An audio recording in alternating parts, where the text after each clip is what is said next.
Բարի օր, հանրային ռադիոյի եթերում առանց տողատակի հաղորդաշարի հերթական թողարկումն է, ես Լևոն Սարդարանն եմ, խոսել եւ խոսելու ենք խնդիրների մասին, որոնք ուզում են կամ պետք է ուզեն հասարակությանն։ Այսօր իմ զրուցակիցն է Գաբրիել Սունդուկյանի անվան ազգային ակադեմիական թատրոնի տնօրեն Վարդան Մկրտչյանը։ Բարև ձեզ, պարոն Մկրտչյան։ Բարև ձեզ։ Պարոն Մկրտչյան, մեղք կլինի ձեզ ձեր ժամանակից գողանալ, ձեր բերել հասցնել այստեղ ու չսկսել խնդրից, Պրոբլեմը հիմա մեջբերում կանեմ բառացի, Վարդան Մկրտչյանը հերթական հարվածն է հասցրել Գոյ թատրոնին։ Այս անգամ ոչ միայն ֆիզիկապես ջնջելով այն, այլև բառացիորեն հողին հավասարեցնելով հանդիսատեսի տեղերը։ Սկզբում փակրեց թատրոնը, հետո ջնջեց անունը, հետո փոկեց պատերից պատմությունը, իսկ հիմա անցել է վերջին քայլին, հեռացրել է դահլիճի նստատեղերը, որպեսզի ոչ ոք չվերադառնա, ոչ ոք չնստի, ոչ ոք չխոսի, ոչ ոք չպահանջի։ Սա բառացի մեջբերում է Գոյ թատրոնի կառավարման խորհրդի անդամ ռեժիսոր Սարգիս Արզումանյանի խոսքից։ Պարոն Մկրտչյան, Գոյի ժողովուրդը շարունակում է չհամաձայնել Սունդուկյան թատրոնում աշխատելու գաղափարի հետ, այսպես, եւ այս գրառումը, որից ես հիմա նոր մեջբերում արեցի, որքան հասկացա, Գոյի եղած դահլիճի վերանորոգման հետ էր կապված։ Հիմա ինչու եք ուզում դուք Գոյ թատրոնը ջնջել։ Նախ, երբ որ ես կարծում եմ ընդհանրապես, որ այս թեման ավարտված է, որովհետև ես մի քանի հարցազրույց ունեցել եմ այս թեմայով եւ սպառել եմ թեման։ Ես այստեղ այլևս ասելիք եւ ավելացնելու բան չունեմ։ Բայց քանի որ դուք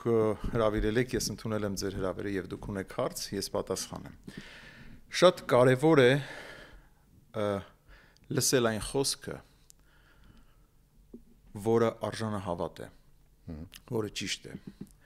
Շատ կարևոր է, որպեսզի մեր լրագրողական դաշտը չսահմանափակվի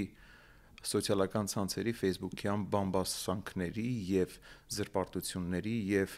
միջակից ցածր սիրողական մակարդակի ուրեմն խոսույթի կամ գրառումների վրա չհիմնվի երբեք։ Սա այդպիսին է։ Եվ այս տղայի կողմից առաջին կամ վերջին զրպարտությունը կամ սուտը չէ, որ հնչում է, եւ այս առումով ինձ մի քանի լրագրողներ նույնպես զանգել են։ Նախ, շատ կարևոր է ով է այդ մարդը, ով գրառում է անում։ Ներկայանում է իբրև կառավարման խորհրդի նախագահ, բայց Գոյ թատրոնը իր կանոնադրության մեջ չունի այդպիսի դրույթ եւ կառավարման խորհուրդ այդպիսի մարմին չունի, այսինքն սա սկսենք այստեղից, որ այդ ամենը, ինչ որ իրենք երբ որ խնդիրներ ունեցան, իրենք իրենց հավաքվել են, իրենք իրենց կառավարման խորհուրդ են ստեղծել եւ այլն, սիրողական եւ իրավագիտության, իրավականության հետ որևէ աղերս չունեցող մի բան է։ Այդպիսի մարմին օրինական գոյություն չունի։ Սկսենք դրանից։ Իր պաշտոնը, իր կոչում ճակերտների մեջ են վերցնում, այդպիսի բան չկա եւ ես չեմ ընդունում այդ էությունը։ Երկրորդ, հայտարարության մեջ ամեն ինչ կեղծիքի վրա է, ինչպես բոլոր իրենց հայտարարությունները ցայսօր։ Ես հարց եմ տվել Գոյ թատրոնին, երբ որ օրերից մի օր դուրս էի գալիս թատրոնից, իրենց իրավաբանը եւ մի քանի աշխատողներ, մոտ մի 10-12 հոգի մոտեցան ինձ եւ այդ գրեթե նմանավոճ մեղադրանքներով, ես կասեի զրպարտանքով, երբ որ ասում են դու թատրոն ես փակել, ես հարց եմ տալիս, ապացուցեք։ Ասելը շատ հեշտ է, գիտեք, նույն տրամաբանությամբ, այս սիրողական, այս դիլետանտ տրամաբանությամբ կարելի է ինձ մեղադրել Քենեդու սպանության մեջ, երկնաքերերի ոչնչացման մեջ, այլ երկրներում այլ խնդիրներ ունենալու մեջ։ Մտածենք այդ ուղղությամբ։ Այո, մտածեք, խնդրեմ, ես քանի որ արդեն մեծ փորձ եմ ձեռք բերել, ես էլ կշարունակեմ հակադարձել։ Հաջորդը, երբ որ ասում են մեր տեղից, մեր տնից եւ այլն, սրանից լկտի սուտ գոյություն չի կարող ունենալ։ Ինչու։ Սունդուկյան թատրոնի այն շենքը եւ այն ճարտարապետական վիճակը, որ այսօր առկա է, ավարտված է 1966 թվականին։ 1966 թվականին մեծանուն Վարդան Աճեմյանը այդ նույն վայրում ստեղծում է առաջին ստուդիան։ Այդ ժամանակի առաջին, թե չէ ստուդիան 20-ականներից արդեն գոյություն ուներ հայկական իրականության մեջ։ Վարդան Աճեմյանը ստեղծում է ստուդիան, որտեղից դուրս են եկել փայլուն անուններ, Արմեն Մարության, Աննա Էլբակյան, բազմաթիվ անուններ ես կարող եմ տալ այսօր։ Այդ ժամանակաշրջանում կար Գոյ թատրոն։ Չկար։ Գոյ թատրոնը, եթե ժողովրդական լեզվով ասեմ, հա, դու ունես մեծ տուն եւ քո յուրայինը կամ քո ազգակիցը կամ քո հայրենակիցը տուն չունի, քեզնից խնդրում է ապրելու ապաստարան։ Դու քանի որ քո տուն ունի հնարավորություն, ասում ես կարող ես օգտվել այստեղից։ Գալիս է մտնում է, այնուհետև դուրս չի գալիս։ Օրերից մի օր, եւ այդ օրը 2011 թիվն է, կառավարության որոշումով, որի մասին ոչ ոք տեղյակ չի եղել, որի մասին պարտավոր էին հանրային քննարկում կազմակերպել, չեն կազմակերպել եւ առավոտյան բոլոր արթնացել են, Սունդուկյան թատրոնից տարբեր հարկաբաժիններից տարբեր մասեր կտրել են եւ ամրագրել են Գոյ թատրոն պոակին։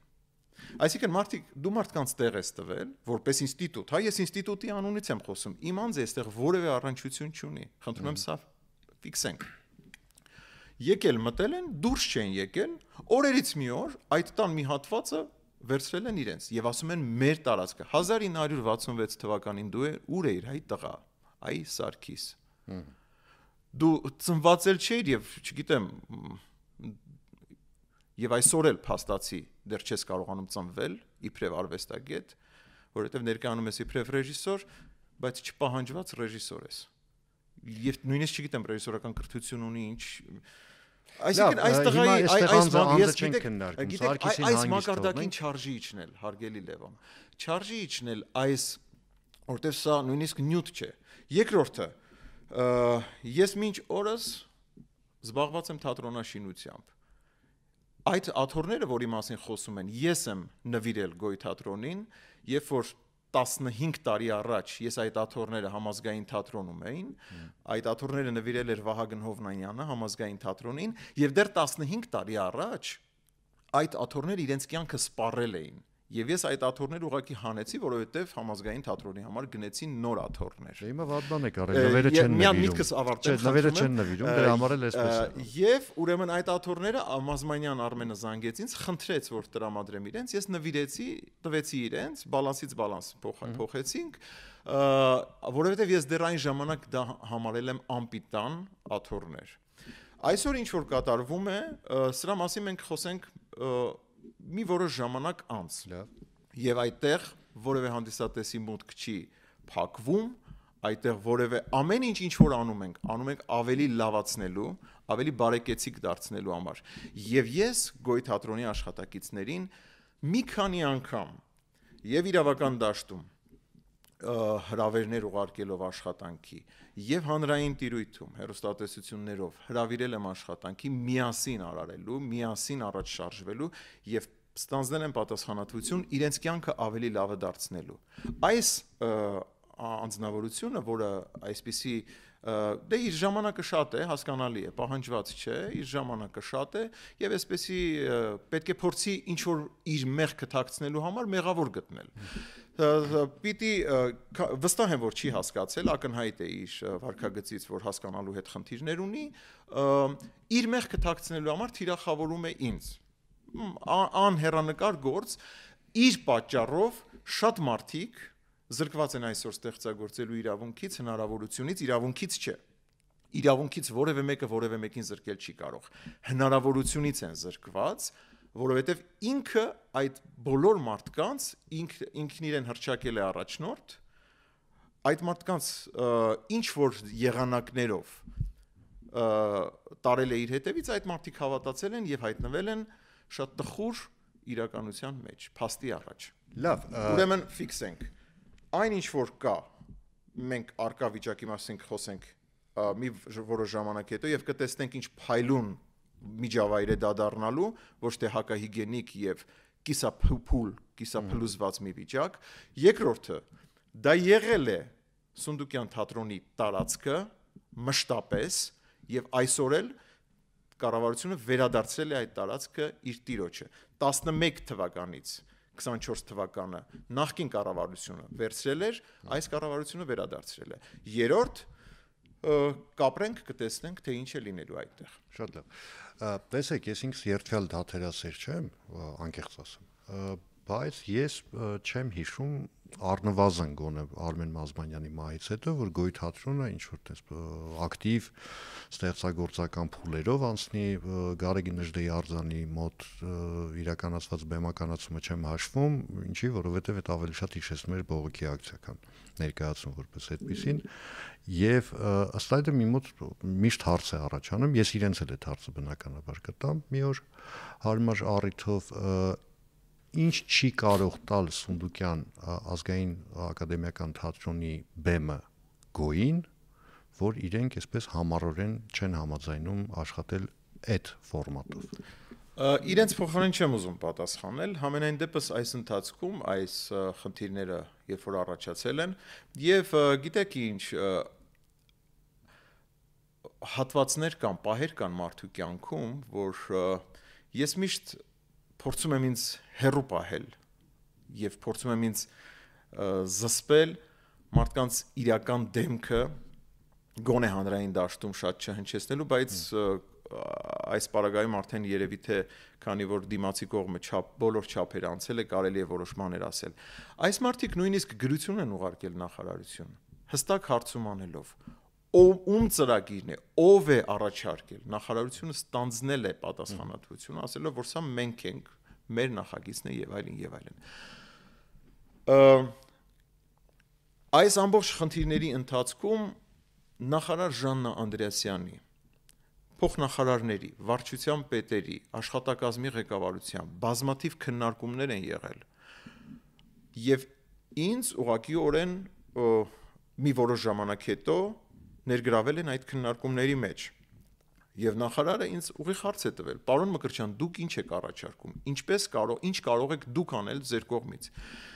Ես հարց եմ տվել այս տղային, ասելով. «Դուք տարվա մեջ քանի ներկայացում եք խաղացել լավագույնը»։ Եղել է պատասխանը մոտ 80-85։ Ասել եմ հաջորդ հարցը. «Որն է լավագույն օրերը շաբաթվա մեջ, որպեսզի ներկայացումները կազմակերպեք»։ Ասել է ուրբաթ շաբաթ կիրակի։ Ասել եմ ամբողջ տարվա շաբաթ կիրակիները ես տալիս եմ ձեզ, եկեք ստեղծագործեք։ Դա մոտավորապես լինում է 120 օրից ավել օրեր։ Անմիջապես է մերժել։ Փորձեր ինչպես պիտի անենք։ Շաբաթվա ընթացքում են փորձերի օրեր եւ ժամեր կտանք։ Մենք մեր մասով անվերջ եւ Սունդուկյան թատրոնը եւ կրթության, գիտության, մշակույթի եւ սպորտի նախարարությունը նախարարի գլխավորությամբ, ես շեշտում եմ սա, շատ կարեւոր հանգամանք է, անվերջ առաջարկներ են կարել իրենց կողմից, անվերջ մերժում կամ ուղղակի անտեսում։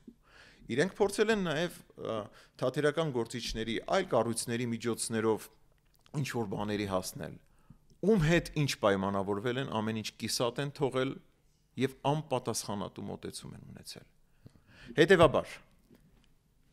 միշտ էլ եղել է առաջարկը, միշտ էլ եղել է պատրաստակամությունը համատեղ աշխատելու, իսկ թե ինչու չեն ուզում, ես կարծում եմ, որ այս տղայի եւ եթե նրա նմանը էլի կա, նրանց անձնական ամբիցիաների խնդիրն է, ուրիշ գաղտնիք այս ամենի մեջ չկա։ Ինչ է նշանակում, ես չեմ ուզում աշխատել այս ձևաչափի մեջ։ Ես ստեղծագործում եմ այս ձևաչափի մեջ։ Շատ լավ։ Եթե դու ուզում ես լինել, եթե դու ուզում ես պետական ներողություն եմ խնդրում, հիշեցման կարգով ուղղակի կային մարդիկ, որոնք չէին ուզում աշխատեին այս ձևաչափով, ուզում էին աշխատեին այն մի ձևաչափով, ստեղծեցին մետրո թատրոնը։ Այո։ Եթե չես ուզում լինել պետական թատրոն, ինչքան էլ թատերասեր չեմ, բայց այո, եթե չես ուզում լինել պետական թատրոն, այդ ձևաչափի մեջ եղիր անկախ թատրոնի մեջ։ Անկախ թատրոնը այլևս իրավունք չունի պահանջներ ներկայացնելու։ Ուզում ես լինել պետական թատրոն, խնդրեմ, ստեղծագործիր։ Ընդ որում մենք ասել ենք, որ ձեր ստեղծագործական process-ների մեջ ենք խառնվելու, ոչ այլ, ընդհանրապես կազմակերպա իրավական բլոկներ անցնելու Սունդուկյան թատրոնի կառավարման ներքո։ Ինչու դրա հիմնավորումը նախարարությունը տվել է։ Հասկացա, այսինքն ամեն ինչ մնալու էր նույնը, ուղղակի թղթաբանությունը։ Ես կարծում եմ, որ այստեղ 1-2 կամ 1-1.5 մարդկանց ամբիցիաների խնդիր է եղել, ուրիշ ոչինչ, եւ փորձել թիրախավորել Վարդան Մկրտչյանին եւ այդ ամբողջ մեղքի փաթեթը բարձել ինձ վրա, սա ուղղակի մանկամիտ սխալ է։ Շատ լավ։ Հիմա անցնենք երևի ավելի ձեզ համար հաճո թեմաներին, Առողջ, լավ թեմաներ։ Լավ։ Դուք ասացիք, ես չեմ ասել։ Անցած տարի բավական հետաքրքիր նախաձեռնությամբ հանդես եկավ եւ իրականացրեցիք, դա թատերական լաբի ստեղծումն էր Սունդուկյան թատրոնում։ Գիտեմ, որ ինքը այսպես բավական հետաքրքիր product է տալիս, կարելի ասել, մշակութային product է իմաստով, եւ նաեւ ասել եք վերջերս հայտարարել եք, որ կան նոր ծրագրեր, որոնք էլի ուրախացնելու են թե մշակութասերներին ընդհանուր առմամբ, թե թատրոնի մարդկանց մասնավորապես, որովհետեւ այնտեղ երբեմն լինում է, որ մշակութասերները ուրախանում են, թատերասերները այնքան էլ չէ։ Հիմա ինչ ծրագրերի մասն է խոսքը։ Տեսեք, 2018-19 թվականներից սկսած մեր թիմը էական փոփոխություններ է իրականացնում Սունդուկյան թատրոնում։ Ազգային ակադեմիական թատրոնը միշտ թվացել է հերու, փակ, ինքն իր մեջ եւ այսպես ասենք մի կառույց, որտեղ մոտենալը դժվար է, փոփոխություններ անելը առավել եւս։ Մենք սկսեցինք առաջին բաներից մեկը, որ արեցինք, դա black box-ի ստեղծումն էր, փոքր բեմի ստեղծումն էր, որը նախկին բեմանկարչի արվեստանոցն էր, կիսափուլ, կիսախարխլված, շատ տխուր վիճակում գտնվող։ Մենք կարողացանք գտնել գործընկեր եւ ստեղծել մի միջավայր, որը շատ արագ դարձավ շատ ու շատ արվեստագետների ամենասիրելի վայրը, ոչ միայն Հայաստանից, արվեստագետների, այլ նաեւ դրսից եկող արվեստագետների։ Եվ այդպես շարունակվեց փոփոխությունների ընթացքը։ Դուք հիմա շեշտեցիք հաբը, դա մի ծրագիր էր, որն իրականացվում էր Creative Armenia-ի կողմից,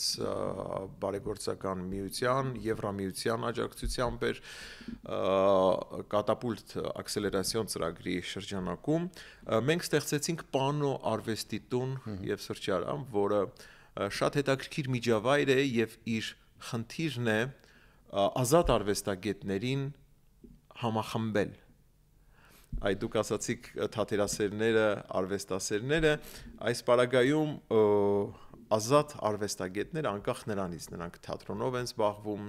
թե արվեստի այլ տեսակներով, այդտեղ տեղ ունեն։ Եվ մենք կարճ ժամանակում արդեն տասնյակ միջոցառումներ ենք կազմակերպել։ Սրա տրամաբանությունն այն է, որ թատրոնը որպես հավաքական ուժ եւ արվեստներն իր մեջ ներառող երևույթ ուրիշ որ կառույցը պիտի դա աներ, եթե ոչ թատրոնը եւ այս պարագայում մայր թատրոնը։ Եվ ուրեմն մենք ստեղծեցինք այդ միջավայրը, որի մեջ նաեւ մենք ունենք տնտեսական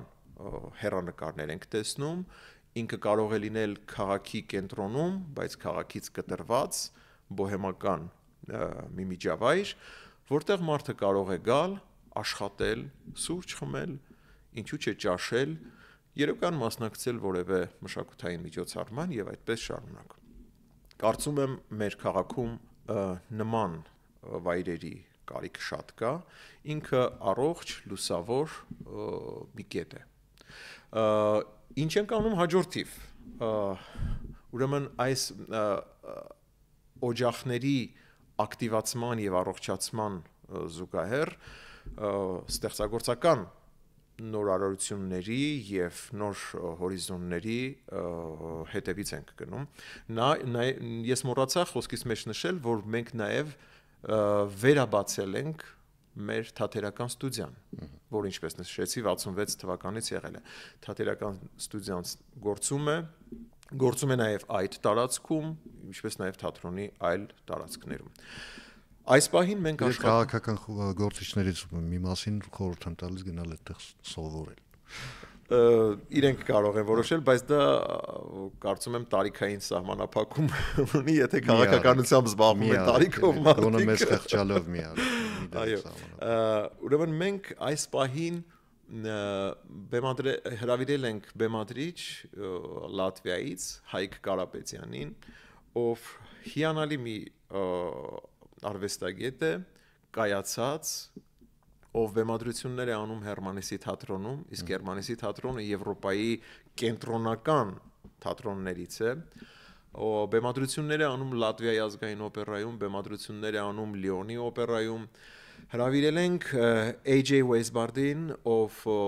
ազգությամբ ամերիկացի է, բայց ապրում եւ ստեղծագործում է Իտալիայում, դարձյալ բեմադրություններ անում թե Փարիզի օպերայում, թե Լատվիայում, այսինքն ամբողջ Եվրոպայով մեկ։ AJ-ը բացառիկ լուսային նկարիչներից է եւ բեմանկարիչ է։ Եվ մենք մի շատ առաջին անգամ ձեր եթերով եմ հայտարարում սա, ուշադրություն, որովհետև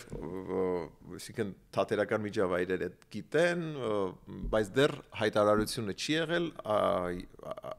եկող շաբաթվա սկզբում կլինի, բայց ձեր եթերում առաջին անգամ ես հանրայնացնում եմ, մենք բեմադրում ենք Կարլ Մարքս խոստովանություններ, այս ներկայացումը, որը հենված է ամբողջությամբ Մարքսի նամակների վրա, այն նամակների, որոնք մեզ հասանելի չեն եղել տարիներ շարունակ, որովհետև դրանք Մարքսի փիլիսոփայության կամ Մարքսի մեր ընկալման հետ կապ չունեն, դրանք Մարքս անհատի եւ իր հարաբերությունների, իր ընտանիքի պատմությունն է, որը շատ հուզիչ, շատ մարդկային, երբեմն ծիծաղելի, երբեմն շատ տխուր մի պատմություն է հենված նամակների վրա։ Ուրեմն ինձ համար միշտ երազանք է եղել, մենք խոսում ենք փակվածության մասին, բացել թատրոնի դռները, նոր եւ հետաքրքիր մտածողներ թողնել, որ կան թատրոն, ինչը մենք անում ենք եւ ի պատիվ մեր գեղարվեստական մասի, մենք բոլորս այս հարցի շուրջ շատ հաշտ ենք։ Բոլորովին վերջերս իրականացրեցինք մի իմպրովիզացիոն ներկայացում, որ կոչվում էր ջազ պոետիկա։ Մենք այն արեցինք Վահագն Հայրապետյանի հետ, ով մեր լավագույն ջազմեններից է, եւ մեր արտիստների հետ։ Ներառեցինք մեր հայ դասական եւ ժամանակակից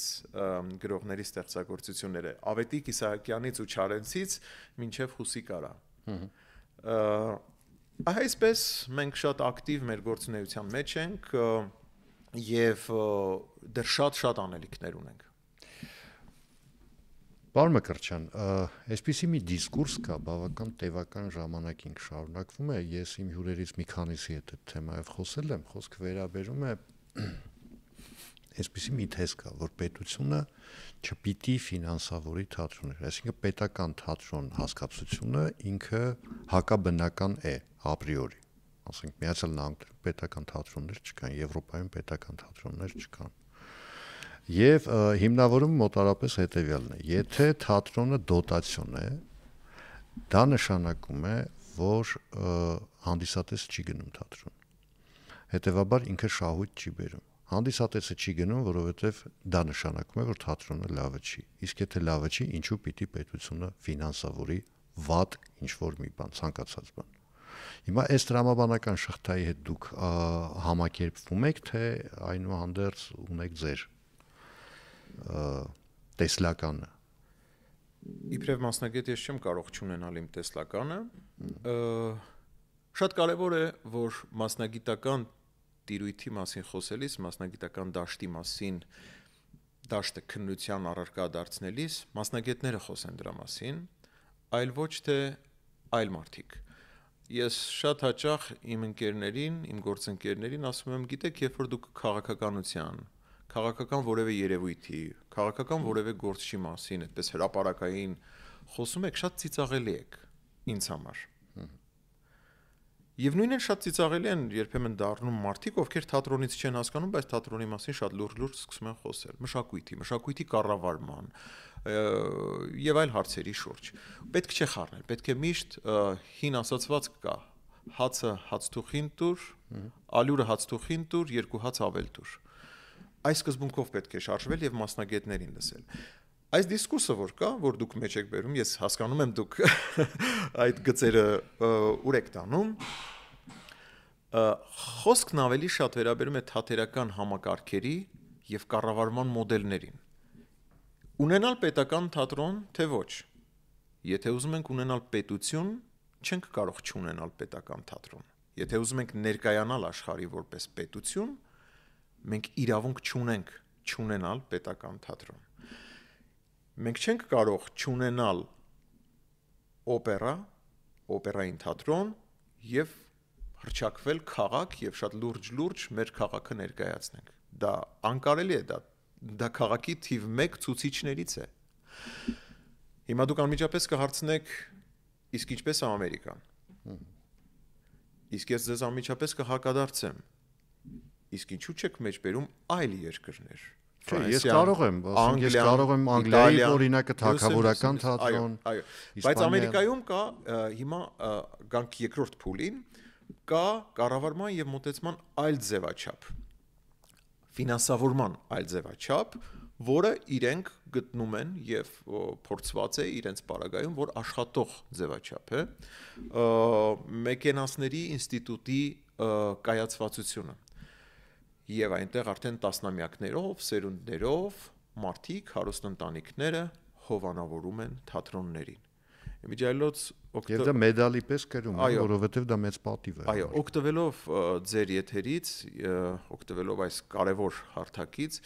ես շատ տխրությամբ եմ ուզում ասել, որ ես չեմ հիշում,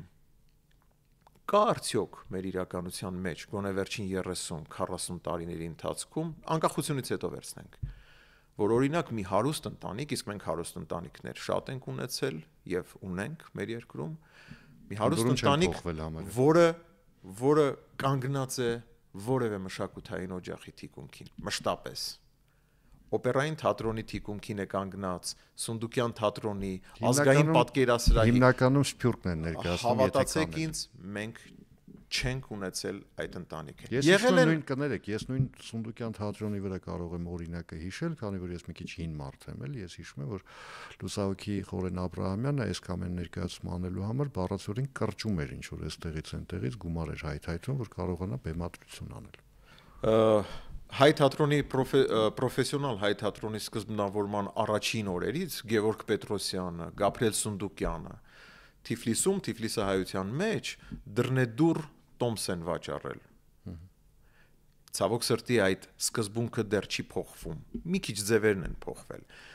Այնինչ ես ասում եմ, ես շատ կուզենայի, որպեսզի մեր հարուստ ընտանիքները եղել են հովանավորչություններ, առանձին, ինչպես դուք ասացիք, ներկայացումից ներկայացում,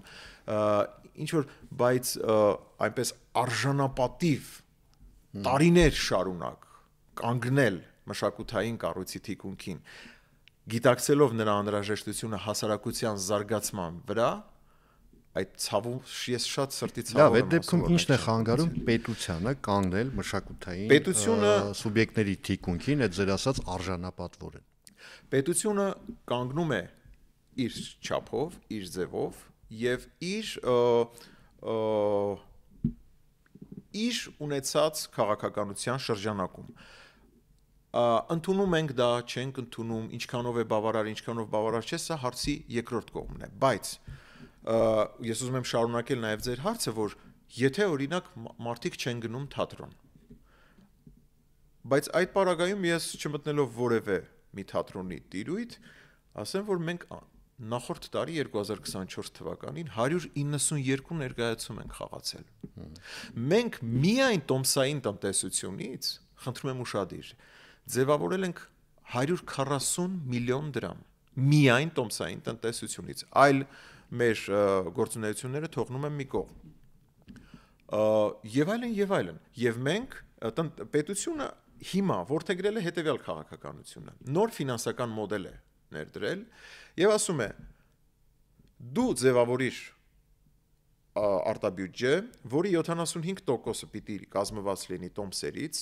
մնացած 25-ը ծառայությունների մատուցումից եւ ես կկրկնապատկեմ դա։ Այս իմաստով օպերային եւ բալետի ազգային ակադեմիական թատրոնը մի քանի անգամ իր բյուջեն բարձրացրեց։ Այդ մոդելից այսօր օգտվում է տեխնիկային թատրոնը, օգտվում է կամերային թատրոնը։ Հաջորդ տարի մենք ենք օգտվելու, որովհետեւ ես պատրաստ էի, մենք պատրաստ էինք անցյալ տարի պարզապես պարզապես ցավոք սրտի, այո, չստացվեց, բայց արդեն փաստն այն է, որ Սունդուկյան թատրոնը կարողանում է հաղթահարել դա, եւ մենք էլ ենք մեծացնելու մեր բյուջեն։ Ուրեմն, եթե հանդիսատեսը չի գալիս, ինչու ենք մենք այդքան ներկայացում խաղում, ինչպես ենք մենք այդքան արտաբյուջե ձևավորում։ Գալիս է։ Այլ հարց է, թե երբ է հանդիսատեսը մի փոքր հետ քաշվում թատրոնից, այլ հարց է, թե մենք ինչ ենք անում նրանց բերելու։ Այստեղ բազմաթիվ խնդիրներ կան, նաև համակարգային, որոնց վրա այո մենք պետք է աշխատենք։ Շնորհակալություն զրույցի համար, հետաքրքիր են, որում մեր զրույցը կիսատ է, ես խոստանում եմ, որ մենք դեռ կշարունակենք, որովհետև ահագին հարցեր մնացին, որոնք պետք է քննարկել, պետք է անընդհատ ուշադրության կենտրոնում պահել։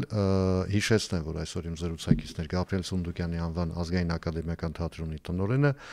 ես Լևոն Սարդարանն եմ, ընդ որում Լևոն Սարդարանը, որը կսպասի Կարլ Մարքսի մասին ներկայացմանը, հուսամ նաև այդ ներկայացմանը կմասնակցի Հայ Կոմկուսի ներկայացուցիչ Վարդան Ղուկասյանը Գյումրիից։ Կհանդիպենք արդեն երկուշաբթի օրը, նույն ժամին, նույն վայրում, հաջողություն եւ համբերություն բոլորիս։